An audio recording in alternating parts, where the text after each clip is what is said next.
The alluring fantasy of a private tropical island paradise is no longer just a dream for the ultra-wealthy.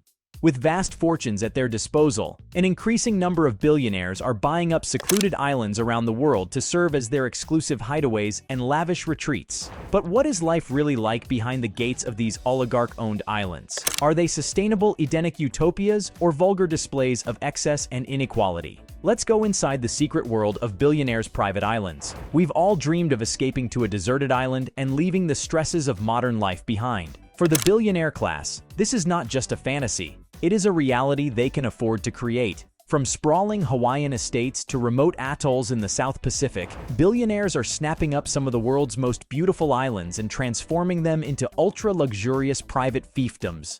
Richard Branson, David Geffen, Larry Ellison, Bill Gates. They've all made their island getaways, each one customized to their personal visions of paradise. But for critics, these exclusive playgrounds only accentuate the extreme disparity between the haves and have-nots. And questions linger about the long-term environmental impact of such lavish developments on fragile island ecosystems. So why exactly are islands so alluring to billionaires in the internet age? For privacy and security in an interconnected world, it's hard to beat an idyllic island refuge. From political instability to rising sea levels, an island also serves as the ultimate luxury doomsday shelter for those who can foot the bill. But there are concerns about equitable access to these island Edens. Do a select few deserve to monopolize entire islands as the world grapples with climate change? Let's take a closer look behind the scenes of 3 different island utopias created by and for billionaires. Richard Branson's Necker Island is the British entrepreneur's crown jewel, a 74-acre Caribbean escape off the coast of Virgin Gorda in the British Virgin Islands. Branson bought Necker for $180,000 in 1979 and has since invested over $10 million into developing resort accommodations like the Great House and beachside Bali houses. With rates starting at $25,000 a night, Necker offers exclusive access to Richard and his celebrity network. Guests are treated to ultimate luxury with private pools, hot tubs, tennis courts, water slide towers, and dance floors. Scuba diving, snorkeling, kite surfing, or rock climbing on volcanic cliffs. Almost every adventure water sport is covered. Yet Necker prioritizes sustainability, with solar panels providing 80% of power and 90% of hot water heating. Organic fruit and vegetables are grown on site. An army of over 100 staff caters to a maximum of 34 guests on island. For Branson, Necker's tropical environs make it the ultimate creative retreat to recharge, foster new business ideas, or just unwind. But this island paradise rests on precarious environmental foundations. In 2017, Hurricane Irma devastated Necker, destroying nearly all the island's buildings. Such natural disasters may grow more frequent with climate change, threatening even billionaire islands. There are also nagging questions around equitable access to paradise. Moving northeast to Canada's Georgian Bay, we have Allan Island. Allan Island is the ultra-exclusive hideaway vision of tech billionaire Jeff Green, built entirely from scratch at a lavish price tag exceeding $200 million.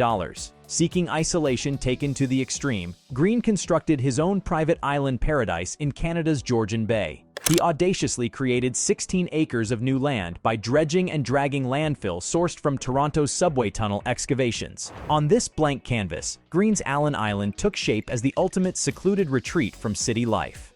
The island features architecturally stunning living pods with automated retractable floors and awnings that continually transform indoor-outdoor fluidity. Renewable technologies like off-grid solar panels and a closed-loop geothermal plant sustainably power the off-the-grid island, while passive systems provide heating and cooling. Green contemplatively filled his island with native trees and vegetation to ecologically rehabilitate the landscape damaged from earlier mining. For its innovations in self-sustaining minimalism, Allan Island achieved the coveted LEED Platinum certification for green building. On the island, Green discovers total peace, the great outdoors, and connection to nature without light or noise pollution. The tranquil waters, fresh air, and starry nights promote relaxation and rejuvenation of the soul. Yet this oasis of exclusivity, for one, provokes deeper questions about humankind's shared duties to community and public spaces in a time of rising inequality. For all the sustainable technology, there are facets of life that money still can't buy.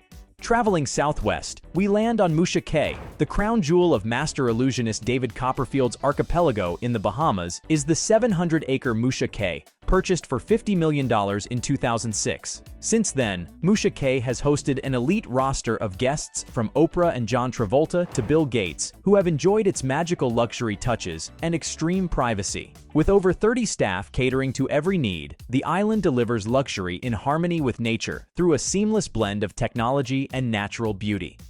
Guests stay in sprawling oceanfront estates with postcard-worthy infinity pools, private beaches dotted with coconut palms, and breezy outdoor tiki huts perfect for dining al fresco. By land or sea, the resort organizes thrilling island-hopping excursions like scavenger hunts across Copperfield's neighboring islands by customized Land Rover. Back on Musha Cay, hidden drive-in movie theaters entertainingly appear with just the flick of a switch. Meals highlight flavors from the island's innovative on-site hydroponic farm.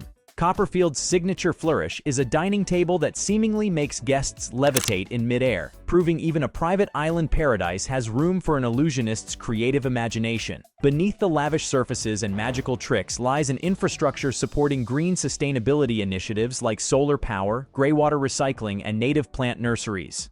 Nonetheless, Musha Cay's luxury and exclusivity, targeting an elite inner circle, feed into the unattainable narrative that most can only fantasize about from afar. This shining example of the extravagant spoils belonging to billionaires invites difficult questions around equitable access to experiencing and preserving fragile island ecologies for a privileged few versus safeguarding natural splendors to enjoy for the benefit of the many. Paradise may have different meanings after all. These three island Edens give just a small taste of the emerging market for billionaire bolt holes centered on privacy, luxury, and ecological rejuvenation. Yet questions swirl around the sustainability of such concentrated wealth and privilege being transplanted into exotic island ecosystems.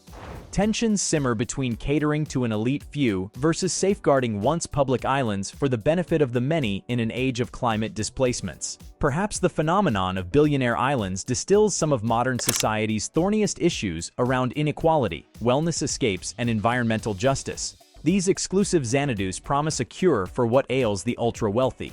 Yet we must ask ourselves, are private islands the best development path forward for forgotten isles? Or do they pose risks of being stranded assets in warming, flood-prone regions with fragile biodiversity to conserve? One thing's for certain, billionaires' lust for scenic islands shows no signs of abating anytime soon. But even paradise needs caretakers to sustain itself. Perhaps billionaires can leverage their islands as true private-public partnerships that pilot sustainability solutions scalable beyond their privileged gates. The allure of exclusivity may obscure shared interests after all. From addressing climate change to rediscovering what Tom Hanks in Castaway once painfully learned the hard way, no man is an island.